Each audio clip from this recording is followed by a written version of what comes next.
Robert Bateman here, and boy have I got a privacy corner for you this week. I'll be looking at a very significant case involving the European Commission, Facebook login and non-material damages. Texas has brought the first action under its Data Privacy and Security Act against an insurance company that allegedly secretly sold the driving behavior of millions of people.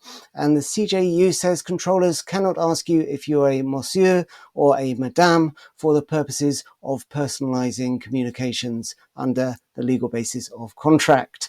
So before we get started, a big thank you as always to Profado AI, the sponsors of this show. And I just want to mention again their Bridge Summit 2025, which is taking place on the 5th and 6th of February.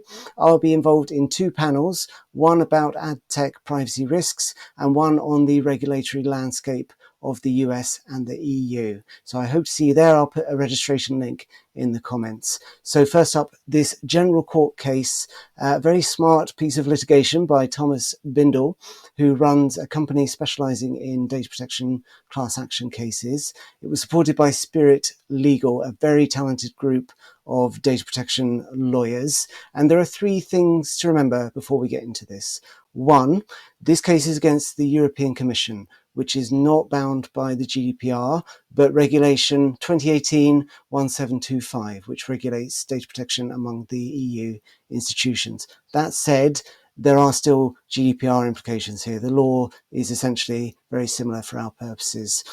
Two, the alleged unlawful transfers here took place after Schrems II, but before the EU-US DPF was established. So it would be quite a different outcome, I think, if this case had taken place now. And three, this is the general court, not the CJEU proper, so it could be subject to appeal. But despite all that, it's still, as I said, a very significant case. So there are several claims for damages here. We're interested primarily in two. Bindel visited the European Commission's Conference for the Future of Europe website on a few occasions, and he alleged, first of all, that the website's use of a content delivery network, a CDN, AWS CloudFront, resulted in the transfer of his personal data to the US. He also used Facebook login to register for an event on that website, and he said that resulted, again, in the unlawful transfer of his personal data to the US. And there's also some stuff about the Commission's late response to a subject access request, but we're not going to worry about that. So on the AWS issue, there's kind of two sub-allegations here. Firstly, that AWS CloudFront sent Bindel's IP address to an edge server in Newark, New Jersey. Now, the court actually found no evidence of this. They said they couldn't see that the IP address had been transferred to the US. It seems to have only been moved around various servers in Europe. But Bindel also said, even if that was the case, even if it hadn't left Europe, the AWS is still bound by US national security laws and would be obliged to provide his personal data to the authorities on request. And he alleged that this in itself constituted an unlawful transfer of personal data, even if his data never left the EU. Now, the court did not buy into that. They said the mere risk of a transfer does not constitute a transfer. Noib tried something similar in some of the Google Analytics cases a couple of years ago and also did not succeed. But Bindel was successful with his other claim. This is about Facebook login. So he logs into Facebook using his Facebook account on the European Commission's website, and that involved the transfer of his IP address to Meta in the US. And this was deemed to be unlawful by the General Court. They said the Commission had committed a significant breach of a rule of law intended to confer rights on individuals. Now, there were no SCCs in place, and obviously there was no adequacy decision. Even if the Commission had put SCCs in place, I'm not sure it would have solved the problem. This is suggested by all those Google Analytics cases. But nonetheless, Bindel successfully obtained damages in this case. €400, so not a huge amount, but think of the number of people that log into things using Facebook login, and it becomes a very large amount. So the non-material damage occurred because Bindle was put in a position of some uncertainty as regards the processing of his personal data.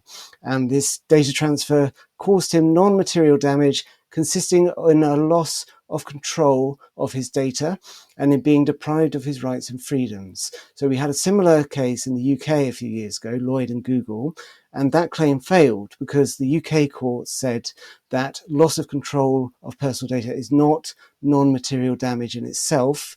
You need something like distress caused by that loss of control to make a successful damages claim. But here in the EU, well, there in the EU, I should say, loss of control of personal data is now officially recognised by the General Court at least, and some previous case law at the CJEU as a form of non-material damage. So that really does open the door to some pretty significant class action cases. So watch this space.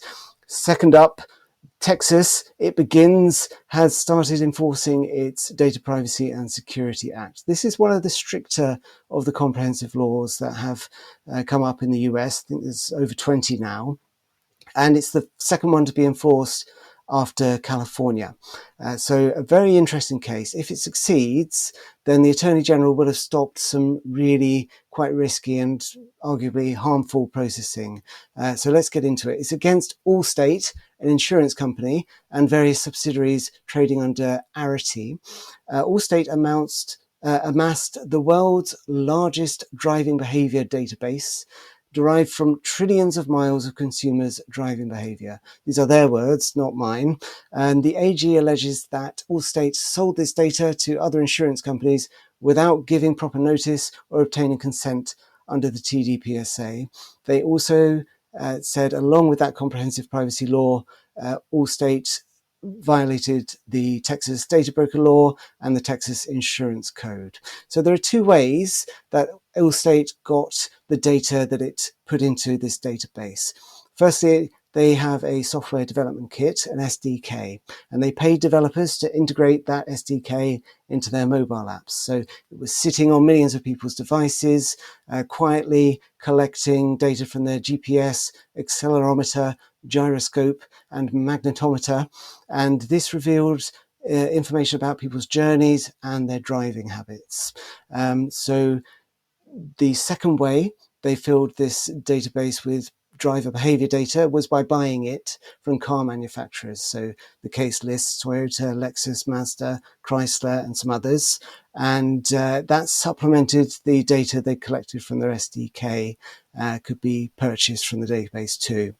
So among Allstate's customers were other insurance companies. And this is quite a big deal because they would use that data allegedly, to justify increasing people's car insurance premiums, denying them coverage, or dropping them from coverage. So the AG says that this was particularly problematic because the SDK could not distinguish whether someone was actually driving a car when they were in a car. It could have been a bus, taxi, a friend's car, so they might have been penalised for other people's bad driving. Now, the allegations under the Texas Data Privacy Security Act are numerous. Firstly, no privacy notice. Secondly, because there was no privacy notice, they didn't have one of these mandatory disclaimers that controllers need to have in Texas. You're supposed to say, notice, we may sell your sensitive personal data in your privacy notice. They also processed sensitive data, that is precise geolocation data, without consent from consumers. That is required under almost all these comprehensive privacy laws, except California, Utah, maybe Tennessee, don't quote me on that. And you need to have consent also. You need to offer people an opt-out for selling personal data and targeted advertising and profiling, which Allstate also allegedly failed to do. Under the Texas data broker law, they allegedly failed to register. And under the insurance code, there were issues with verifying that those car manufacturers had received consent from consumers. So the Texas Attorney General wants the court to impose civil penalties. Those are up to $7,500 per violation under the TDPSA and up to $10,000 per violation under the data broker law and the insurance code. They also want the court to order Allstate to delete this database, all the data they collected unlawfully, and refrain from any future unlawful data collection. So that would mean the end of this database and possibly a pretty massive civil penalty for Allstate. If the court sides with AG, this will be a very big deal. And this is an example of really quite tangible privacy-related harms. And it also shows that Texas is straight off the mark with this law. The minute it came into effect, they started this investigation, brought it to court within a few months. And, it's not an unreasonable interpretation of the law, but it's a very sort of clever use of it to get to some very, very high stakes data processing. So finally, a CJEU case, a bit simpler than the first one under the General Court. This is about the collection of titles, i.e. gender data. So it involves a data subject named Moose, who is purchasing a rail ticket from an online travel documents retailer, SNCF. And as part of the purchase process, he was required to declare his title, Monsieur or Madame, this, of course, being in France. Moose submitted a complaint about this to the CNIL, the Data Protection Authority in France, arguing that this violated the principle of lawfulness, fairness, transparency, the data minimization principle, and Article 13.